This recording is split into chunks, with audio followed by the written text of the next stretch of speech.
Hey guys, it's Candace. And it's Elena. And you're listening to Cousins on Crime.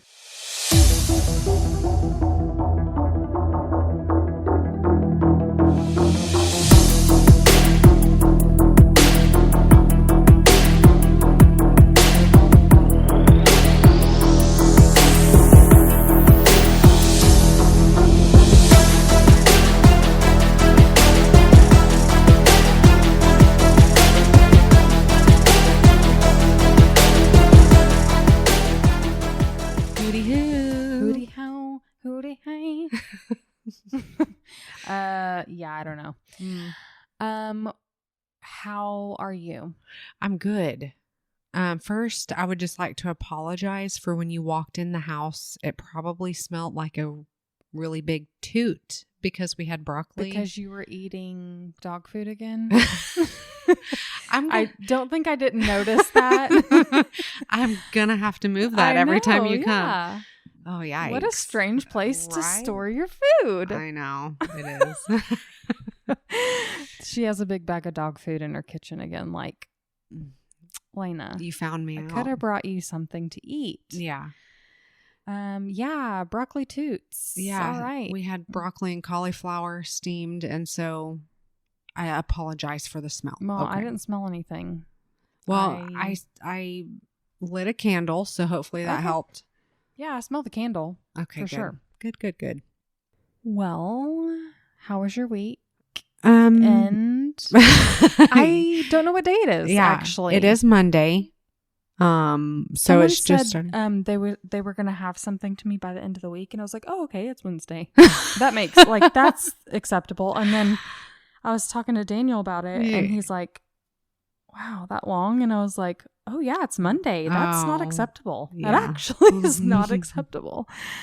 Yeah. Nothing ruins your Friday like realizing it's Monday kind of day. Yeah. Mm-hmm. No, the weekend was great. We had your sister's birthday party. Mm-hmm. Happy birthday, Kennedy. Yeah.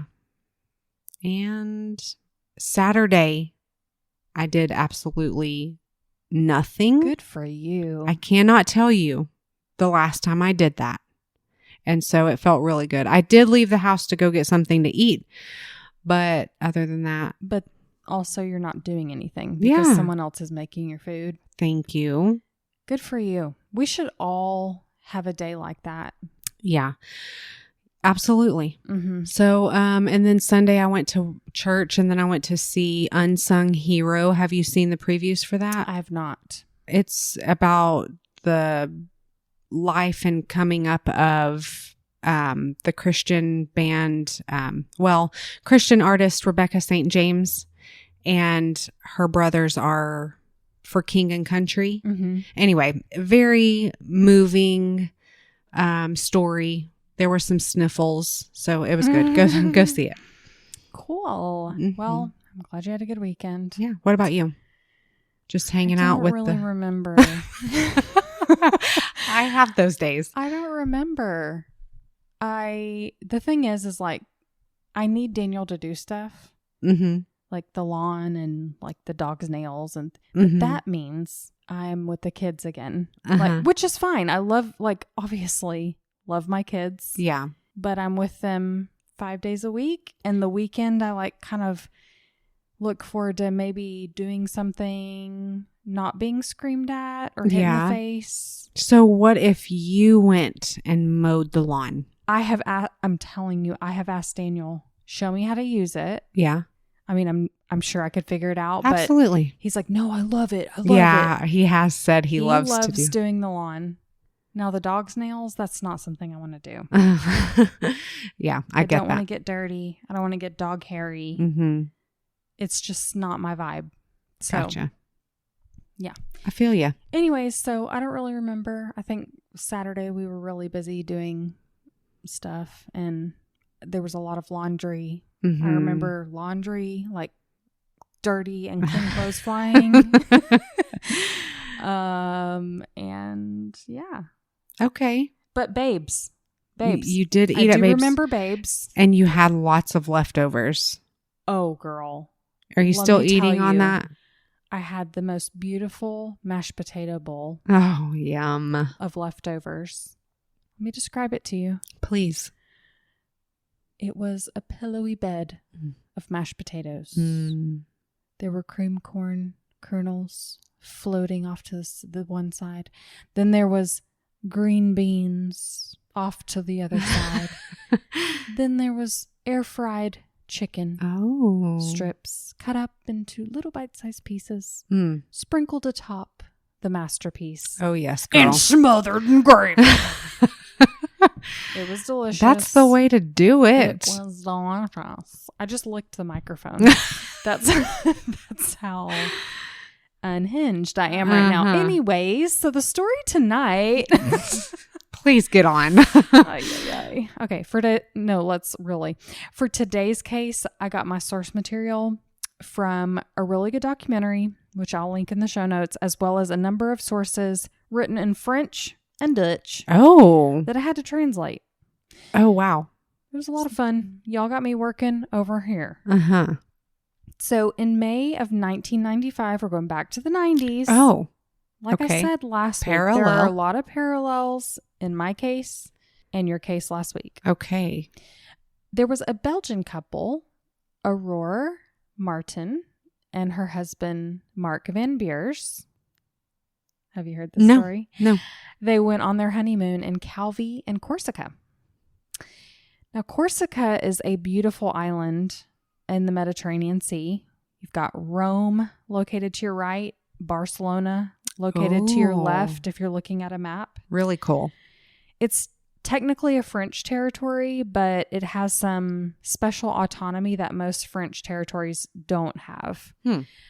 So the island is quite mountainous and is lined with idyllic coastlines. So who wouldn't want to celebrate their love in a place like this? You make me want to go there. I want to go there. Yeah. I could go there if I want. You could. Well, their honeymoon ended almost as quickly as it started. No. Unfortunately. About 1 a.m., May 11th, 1995, officers were called about a car that had gone off the cliff on a stretch of road leaving the town of Calvi. Police knew all about this road because it was a very dangerous road. Oh, no. And if you weren't from the area, you'd really need to take precaution while driving through there.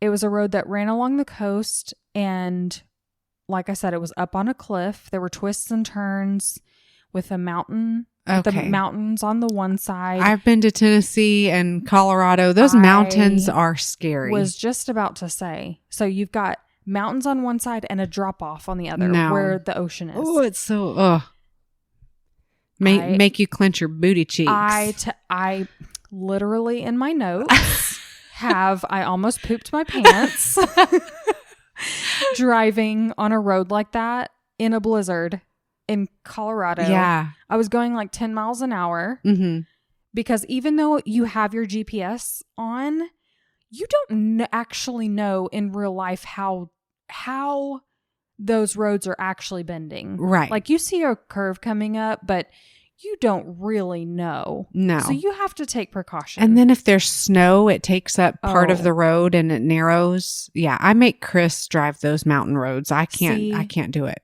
I look down and I trust him. I don't know. I'm a control freak, so I'm anxious either way, but I think I would prefer the anxiety of being in the driver's seat.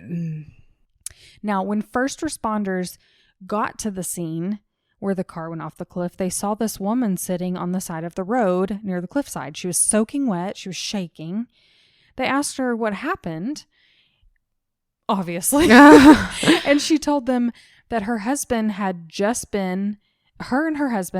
been to the chapel Notre Dame de la Serra. Oh, okay. Do you like my accent? I love it. Which overlooks Calvi Bay. And after spending some time there, they had headed back to Calvi to turn in for the night, but they soon realized they were on the wrong road. So she told them that her husband was driving and said, I'll just turn around right here and we'll go back the way we came. And as he was backing up to reverse directions, he kind of overshot and his tires began to slip back over the cliff. Miraculously, Aurore was able to open her door and jump out just as the car was falling and plunged over the side with her husband still inside. She said she climbed down the cliff to where the car landed and managed to pull Marc, her husband, from the car, but had to leave him at the water's edge because she knew she couldn't help him. So she scaled the cliff back to the top where she was able to get help. Now, through cries and hysterical screams, she continued, telling police that she and her husband were on their honeymoon, and the more she talked, the less sense she started to make. She was in shock. She was flustered. Right. But in fact, her recollection of events began to change. She repeated taking the wrong turn, wrong road, and they decided to turn around. But this time, she explains an animal ran out into the middle of the road. Okay. And the accident was as a result of this animal running into the road and Marc trying to avoid hitting the animal. So the car then veered off the road and she bailed from the passenger side just before it went over the cliff. At this point, Staff Sergeant Bernard Finidori, who was a volunteer firefighter there in Calvi, is a bit confused. He's like, he thinks he heard two different stories. He's not sure. She's kind of hysterical, and he tried to get clarification on this new version of events and make sense of how she managed to climb down and then back up without sustaining any injuries or abrasions. Road rash. Yeah, exactly. But she goes into a fit at this point, basically. She's like inconsolable. Her speech is unintelligible. And it's clear that she's not going to be able to answer any more questions. So, they get her a blanket and what have you. Just make her comfortable and say, we'll talk to her later. They sent Aurore off to A&E, which here in the States, we just call the emergency room. Okay. And the investigators who remained on scene began the tedious and frankly dangerous task of searching for the car and the other victim, Marc Van Beers. That's the thing about first responders. They put themselves in harm's way. Absolutely. All the time. So they grew even more curious of Aurore's account. I've heard it said Aurora and I've heard it said Aurore. Okay. So I don't know what to say. You say it the way you want to say it. I'll say it different every time, probably. Sure. So they grew more curious of her account of events when they realized they'd need reinforcements to get down there, and lots of them. First, they couldn't see where the car had gone off the road. They didn't find any black tire marks or defects in the rocks at the top of the cliff. Just by using their flashlights that they had on hand, looking down from the cliff, it was just a drop. So they couldn't even see anything. They couldn't see anything down there. And of course, their flashlights didn't reach down there. And they sure as heck didn't know how Aurore got down there. Right. In the dark, by herself, with no flashlight and no help. They thought, weird. Maybe she's a gazelle. I don't know. Is she a good rock climber? She's but after getting more emergency personnel out there with spotlights and equipment, and after hours of searching, they finally came upon the car at the foot of the cliff. It had ended up on its roof, and actually the lights were still on, which is how someone ended up spotting it in the distance. So the car was in a crumpled state. I mean, you can imagine after a car falling off a cliff, bashing against the jagged rocks, all 140 meters down, that's about 460 feet. So when they approached, they found that no one was inside the car. Okay. And no one was directly outside of the car, where Aurore explained that she had pulled her husband out. Okay. And left him by the water's edge. But there was evidence that someone had been there and they were gravely wounded. Oh. There was blood and brain matter. What? At the base of the cliff. So where did he go? Right. Once day broke, investigators were able to get divers into the water to search for Marc's body because they thought there's no way someone just walked away from an injury, like a head injury like that. Right. After 5 painstaking hours of searching the choppy waters, they found Marc's body submerged in the water along the coastline, not far from where his car ended up. His cause of death wasn't immediately clear, but his head had been crushed beyond recognition. Oh my gosh. The Corsican police soon closed the case. Sure, there were oddities and things they couldn't really make sense of, like Aurore's changing stories and the fact that she went down and back up the cliff. Why was she wet? Because if you think about it, her story never talks about her going into the water, so why was she wet? Right. She said she was on the edge of the water. Mm-hmm.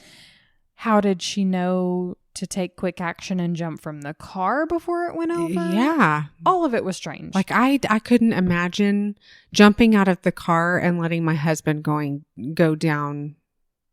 Like I'd be like, I'm sticking with you, buddy. Well, and I just feel like, yeah, I mean, it's strange. It's like, how did you have enough time to even say, react? I bet I could unbuckle myself and jump out. Strange. Yeah. It was strange, but it was a dangerous road. And actually, accidents on that road were very common. Even deaths. So I guess they chalked it up to some tourists who didn't know their way around town, and it cost them their life. Yeah. Now, Marc's body was sent back to Brussels, where he and Aurore lived, and the accident was pretty unremarkable there, too. I mean, it was sad, of course, but it didn't sweep the media or anything. Aurore, now back at home as well, spent some time at the hospital. I'm not sure exactly what she was being treated for, but she was still struggling to come to terms with the accident and the fact that her husband was gone. Mm-hmm. But Marc's parents started to notice a shift in her behavior pretty soon. Thereafter, like in the months afterwards. First of all, Mother's intuition was on overdrive with Marc's mom. She couldn't quite put her finger on it. Mm-hmm. She couldn't really explain it to anyone. Don't be silly. But she felt like Aurore was lying about something. Something or everything. She didn't know. And she didn't really know Aurore that well. I was about to ask, how was their relationship before? She didn't really know her that well. She and Marc had only been married, I know it was their honeymoon, but they had been married 3 months. And then, but you don't know how long they were together before they got married? I didn't see that reported, but it wasn't long. Okay. Everyone just kind of says, by all accounts, they weren't together that long. And I'll kind of get into how they met in a little bit. So she just knew that the story of how Marc went over the cliff and how he died, that just didn't make sense. And she's like, I need to know more, to rest. Yeah. And then Aurore insisted that Marc be cremated. Oh. Isn't that always the way? Suspiciouser isn't a word, but it should be because his family was suspiciouser. Okay. Makes sense to me. Marc's loved ones thought it was odd because he never said anything to them about wanting to be cremated. But Aurore said, oh yeah, actually when we were on our honeymoon, we spoke about how we wanted how convenient, our remains, to be distributed or whatever. Well, in Belgium, if you want your body cremated, you have to say so yourself, not just tell somebody. Really? But you have to declare it to the town council or your commune that you're from. Wow. It's like a formal thing, and he did no such thing. It's kind of like putting donor on your driver's license. Okay, right. If you died, they're not just going to take your organs. You have to specify, like, I want to be a donor. This is kind of a similar situation. Okay. Now, Marc's family also thought it was weird. Like I said, they intervened and they were like, no, you can turn off the incinerator. He's going to be buried. Like, yeah, we will take it from here. I'll take my son. It doesn't seem like Aurore fought them on this issue, but she totally cut them off. Oh. So they did end up burying Marc. Okay. And she just stopped talking to them. She stopped speaking to them entirely. They weren't allowed at Marc's home where she lived. Uh-huh. And they certainly weren't welcome over to the house because Aurore sold it just months after the accident. She straight up sold the house. She was wasting no time. No time at all.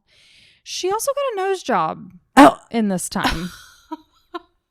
Okay. Which, anywho. Oh my God. Seems like she was getting on just fine after her husband's death. She sounds lovely. She sounds lovely.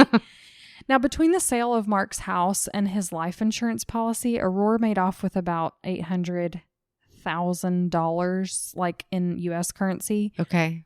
And in today's currency, that would have been over $1.4 million. Well, Marc's family hired an attorney to just take a look into the circumstances surrounding Marc's death. Maybe there was something there. Some red flags that police had missed, maybe. So in the summer of the following year, their attorney convened with a judge in the Belgian court. And the judge agreed that an investigation should be done. He's like, yeah, I mean, I see what you're talking about. But there would be a major challenge. They didn't have access to any forensic evidence. Oh. Inspector Jean... Okay, I'm going to say this. Jean-Michel Lemoine. Okay. Do it one more time. Just kidding. Inspector Jean-Michel Lemoine with the Federal Criminal Investigation Department in Brussels said in an interview that normally in a suspicious death investigation, you begin your investigation very shortly after the death. Sure, yeah. And you have the luxury of taking photos or inspecting the crime scene if it's still available, examining the body, or at the very least examining photos of all those such things. Okay. They didn't have any of that. There were no photos. The body was buried. The crime scene, it's been a year. Yeah. They started with interviewing Aurore Martin again. What else were they Tell me do? She has another story. Well, they said she looked really frail and gaunt. She was emotional and she looked fatigued. However, she talked a lot. The investigator didn't have to press her much for, recounting the tragic events of that night. She just kind of rattled off the story of that evening. They ate dinner. They went to the chapel to take in the sights, to take photos of the scenic view. And with regard to the accident, she gave them the animal running into the road story. Now, Investigator Lemoine said that he treated this interview with an open mind. He's like, I don't know this woman from Adam. She could be completely innocent and telling the truth. So I'm going to, take it all in. She presented as a grieving widow and victim. But what put him off was, out of all the places on the road for that animal to run out, it was the only small area of that road where there was no guardrail. He thought, well, that's unlucky. Well, that sucks, man. Like, if it had run out any other place, maybe you would have just run into the guardrail. Right. It proves nothing, of course. But he was like, yeah, I don't believe you. Like that, I don't believe you. Like, it was just that little detail. Now, with this criminal division now not believing her, with his family and everybody else, they ordered Marc's body to be exhumed. Oh. And thank God they still had that body. They didn't just have the body, though. His body was in really good condition. Really? even though he had been dead for over a year at this point. Uh-huh. Because he died abroad, his body had been transported back home. And in order to do that, they placed his body in 3 separate coffins, one of which was metal. Oh. Which slowed down decomposition and preserved his body really well. So smart. Yeah, I mean, I don't think they intended for that. I mean, they weren't like, oh, we need to preserve this body, but it's just the way it worked out. Or maybe it is just a protocol. Yeah, it was the protocol of how to transport that body back to his home country. So they did an autopsy and they found out that he had multiple fractured ribs, wounds on his right arm, abrasions all over his face, and he had a 12 centimeter defect on his skull. Okay. Where his skull had pressed into his brain. Oh my gosh. We're lay people, so we might think, oh, well, he did fall off a cliff in his car. Right, that makes sense. I mean, poor guy. Yeah. But there was no hematoma in the wounds present on his body. And there's the rub. If you don't bleed through a wound, your heart isn't pumping. And if your heart's not pumping, you're dead. Right. My friend. Yeah. Marc Van Beers was dead when his car went off that cliff. Okay. And that changes everything. It does. But I have a question. I'm sure you're going to get to it. Where did all the blood come from? Well, let's talk about it at the end. Okay, sure. Toxicology was performed and it didn't yield anything of use. Mark was diabetic, so they wanted to see if maybe he mixed up his meds or took too much insulin. Maybe he drove off the cliff. Maybe he was poisoned. Well, they couldn't obtain any of that information because like poisonous substances, I guess this long after death would not be present in the body. Stomach contents, though, revealed that Mark had nothing in his stomach. So this whole, we went to dinner. No, you didn't. Maybe you did, but Mark didn't. The restaurateur confirmed this contradiction further when he said, I don't remember them. There's no transaction of these people dining here. There's no credit card receipt. I know nothing. Yeah. So Aurore was lying. But why? Why? Why do you have to lie? Why would you lie about going to dinner? Yeah. When you didn't? Well, investigators did a little side eye when they learned even more about Mark and Aurore as a couple. Long before dating apps were around, Mark decided to put an ad in the paper. Oh my goodness. Looking for love. Oh. He was a quiet and reserved guy. He was an accountant and, you know, he was quiet and reserved, but he wanted to meet somebody. He wanted to spend his life with somebody. And he wasn't the type of guy to go out to bars or a nightclub and chat up a woman until he found the right one. Right. Like, he didn't want to date around. He just wanted to find the person that was looking for what he was looking for. Which is hence the ad in the paper. Aww. Aurore answered the ad. But she was this blom. She was a blob. She was a blob. She was a blonde bombshell who, as the investigator said, would turn heads in the street. She had no problem getting any number of men to choose from, so why did she answer this companion ad? Now, certainly, she could be looking for the exact same thing he was, right? Just because she's beautiful doesn't mean she can't seek quality companionship. True. But it just rubbed them the wrong way. They're like, what's a guy like him doing with a girl like that? Maybe it's because they were men. They were saying that. I don't know. Now, Aurore was very flamboyant and outlandish with how she presented herself. She told people, even the psychiatrists who evaluated her, that she grew up in a chateau. And described this like proper relationship that she had with her parents, and none of that was true. Oh my gosh. Oh, another pathological liar. Now, if histrionic personality disorder is not in her psych eval, may God strike me dead, because I'd put money on it. Oh my gosh. Now, the truth was that her parents were divorced and her dad ignored her. He was cruel to her even. So oh no, she left home at a young age and became a call girl. She wanted opulence, wealth, things. Mm-hmm. So a nose job. A nose job. So when she found the ad of a lonely 30-something accountant, she saw dollar signs. Oh yeah, money, money. Mm-hmm. So here we got autopsy, sus. Mm-hmm. Their relationship, pretty sus. Right. Aurore's story, lies.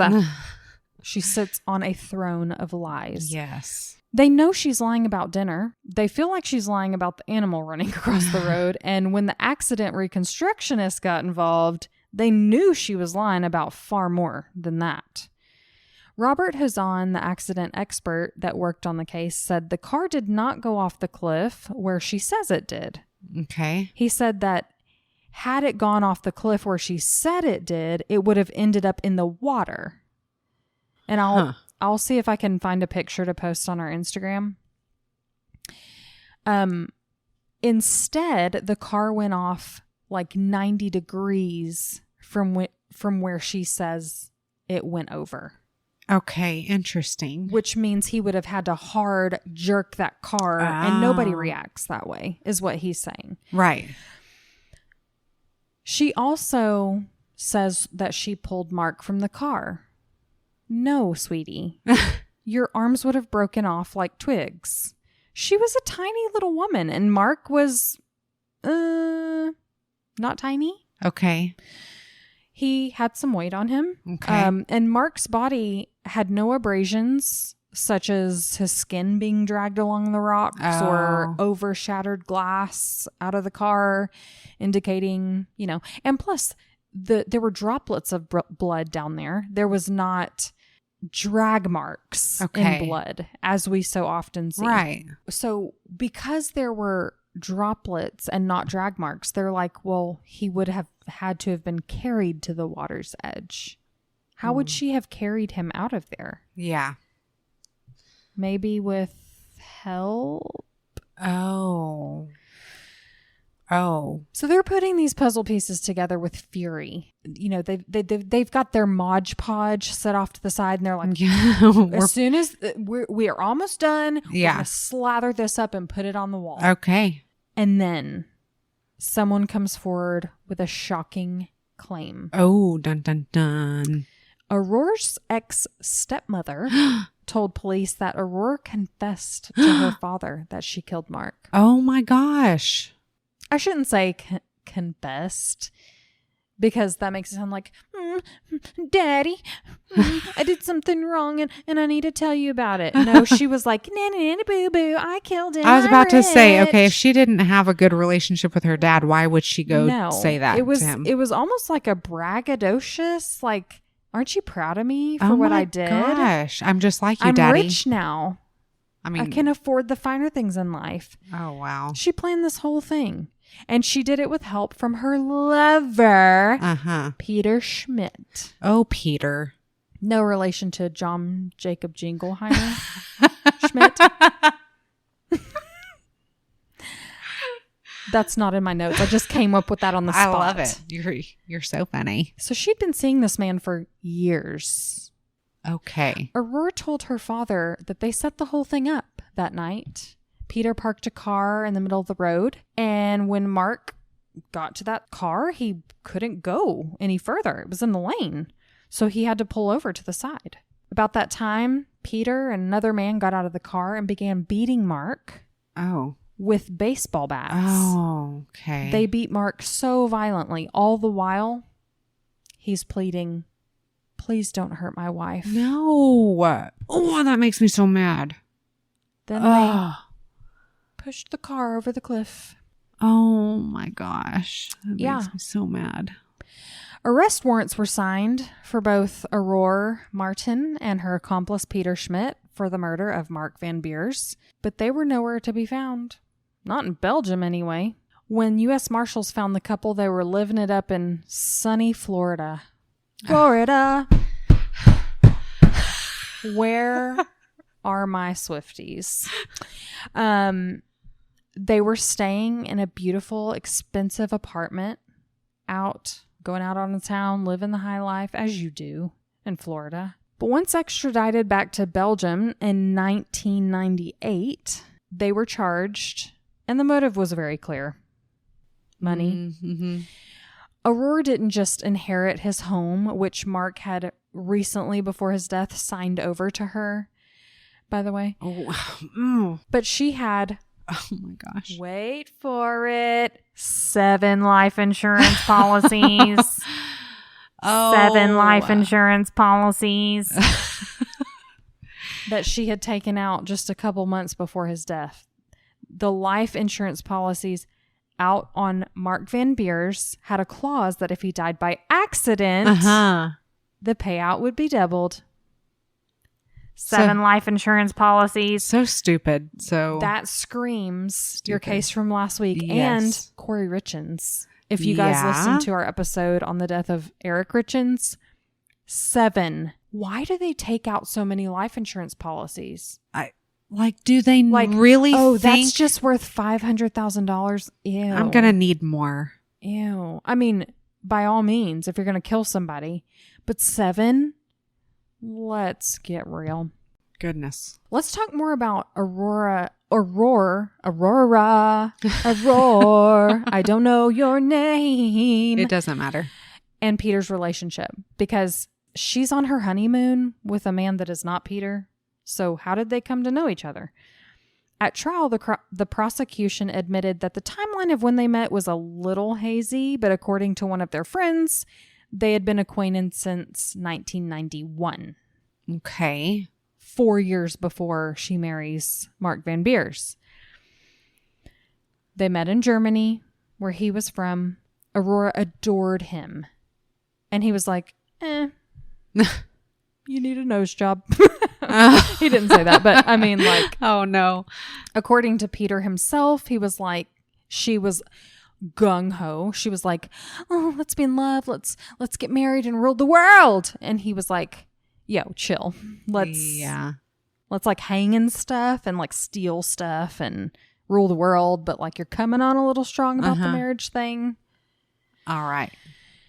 He loved the finer things in life too, just like she did. He didn't come by it honest though. Okay. But she didn't care. That's not surprising. Well, investigators believe that Peter wasn't just an accomplice in Marc's murder. They believed he was the mastermind. Well, yeah. And for you to understand why they thought that, I have to tell you another story. I'm over here sitting here thinking she's going to tell me they've done this before. Back in 1992, Peter was married to a woman named Ursula Deschamps. They lived in Germany, and they'd known each other for a very short amount of time before they married. She fell very fast for his charm. He was handsome and charismatic, and she was in a vulnerable state when they met because she had just recently broke up with someone, and maybe she was a little lonely at the time. So he seemed to be the man that was coming in at the right time in her life. But shortly after they married, she began to see a different side of him and realized he was not the kind of guy she wanted to spend the rest of her life with. He was caught up in some shady insurance deals and get-rich-quick schemes. She did not agree with it.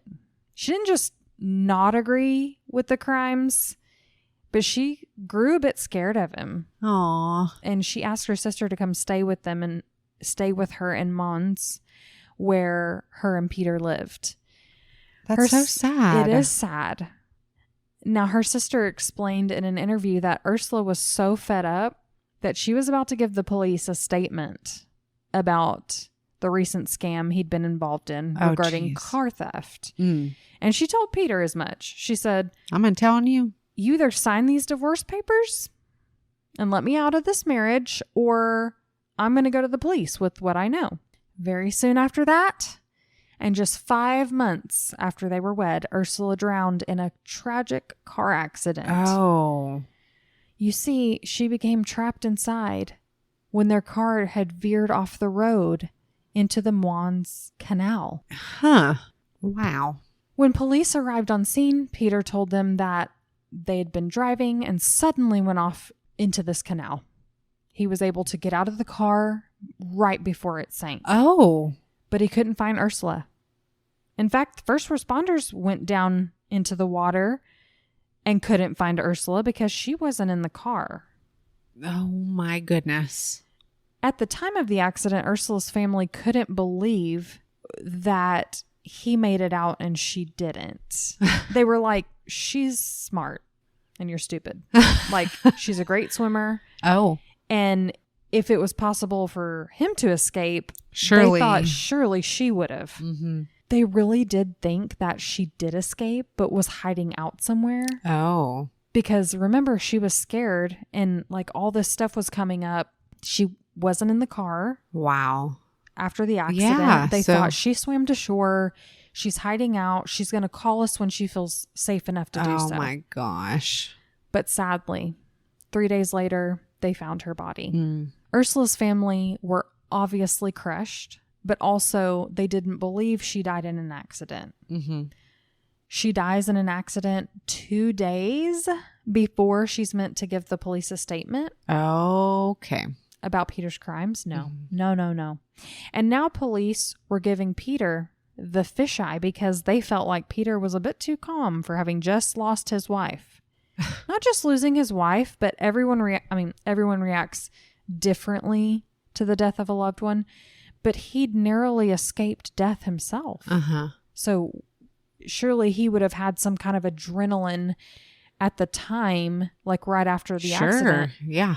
And surely his clothes would have been wet, but they were dry as a bone. Okay. He didn't go into that water. No, ma'am. Silly goose. Despite their suspicions and a brief, I guess you could call it investigation into Ursula's suspicious death, Peter could only be charged with involuntary negligent homicide because they didn't have enough to prove that it was a premeditated crime. Didn't feel like he did it on purpose. It just seemed like, well, everything supports it was an accident. But you're negligent, okay? You were negligent. We'll get you for something. Sir. You cannot drive off a cliff. So he pled guilty to vehicular manslaughter and only received 3 months. 3 months. Suspended. And he was ordered to pay a small fine of 2,200 euros. Gross. Sorry. After that, Peter collected his wife's life insurance policy worth of course 150,000 euros. Mm-hmm. He left the army and went on his way. So Peter was like, well, that worked. Oh, I'm going to do it again. Yeah. But this time he was like, I'll use different players because really that's what it was to him. It was a game. Yeah. Now, the trial for the murder of Marc Van Beers began in early September of 2001. Peter was defiant and he challenged the proceedings, refusing the interpreters he was given and the judge that was assigned to the case. Now, by nature, he was a manipulative narcissist. Sounds like it. Was just trying to drag it out. He was trying to make everybody miserable and drag it out. And ultimately, that became Aurore's defense. She said she went along with it because he manipulated her. Mm-hmm, sure. They weren't able to link either Aurore or Peter directly to Marc's murder because, as we discussed previously, there was no investigation at the time of his death. Therefore, all the evidence was scattered to the winds, literally. But sometimes circumstantial evidence can be just as strong as physical, and they were both convicted. Good. For all the reasons that I mentioned. Yeah. Aurore was sentenced to 20 years in prison, and Peter got 15 for the murder of Marc Van Beers. And I'm sure Peter's... 15. I'm sure Marc's family felt a bit gypped. For sure, yeah. But that feeling... I'm laughing to keep from crying, really. That feeling would be overtaken when Aurore was released after serving only 6 years. Peter served 7. That is so stupid. Like two people lost their lives. That's it. But they couldn't go back and prosecute for Ursula's death because that was already tried. He was convicted for that, just not So they're just out living their lives. So when Peter got out, he moved back to Germany, where he was from. He wasn't allowed back in Belgium until 2017. I guess it was a probation or whatever, like, go back to your country and stay there for a while. Don't come back over here. Yeah. That did not stop Aurore from visiting Peter every weekend for the years after they were both released. According to a Belgian news outlet, Nieuwsblad, as of 2012, Aurore and Peter were still together. I mean, it sounds like they're a match made in hell. Yeah, exactly. They were still together. Aurore lived in Belgium and taught French. I didn't see any more recent reports about their relationship, but who cares? Like, can you imagine her being your French instructor? Oh my gosh. Ay, ay, ay. Don't get too close. Ay, ay, ay. It's sad. It's a sad and wild one, because if she'd have just kept her mouth shut and not told her dad what she did, they would have probably gotten away with it. And if she would have been chill after Marc died and just like carried on a relationship with his family and didn't sell the house right away and just chilled out. She didn't play it right. Right. She would have played it right. But you know, in a way I can say, okay, yeah, maybe she was a little manipulated by Peter because, I love him so much. I'll do whatever he wants me to do. And then she sees dollar signs. I don't think it took much for him to manipulate her. It didn't. But she just linked up with the wrong person.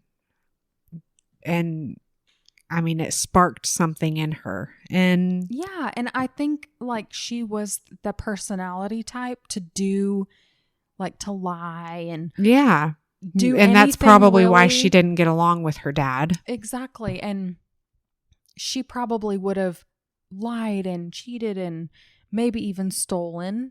Petty. But I don't think she would have murdered if she wasn't so enamored with Peter. Right.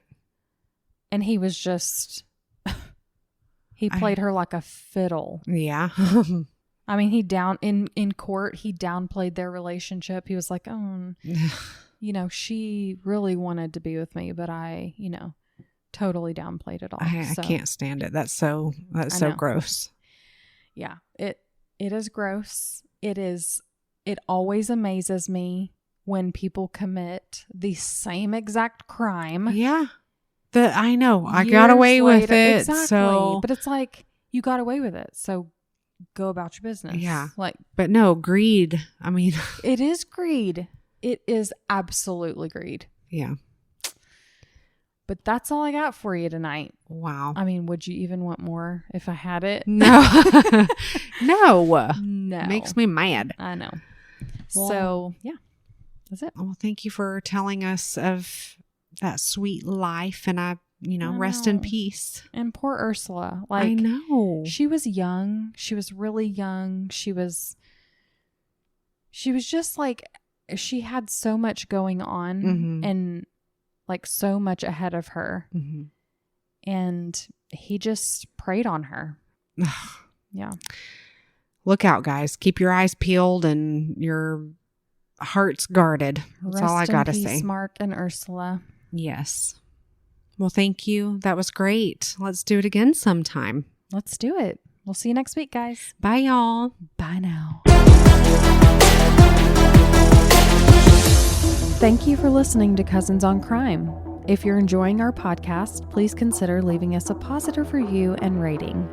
To make sure you never miss an episode, subscribe to our show. You can also follow us on Instagram at Cousins on Crime Podcast or send case suggestions to cousinsoncrime@gmail.com.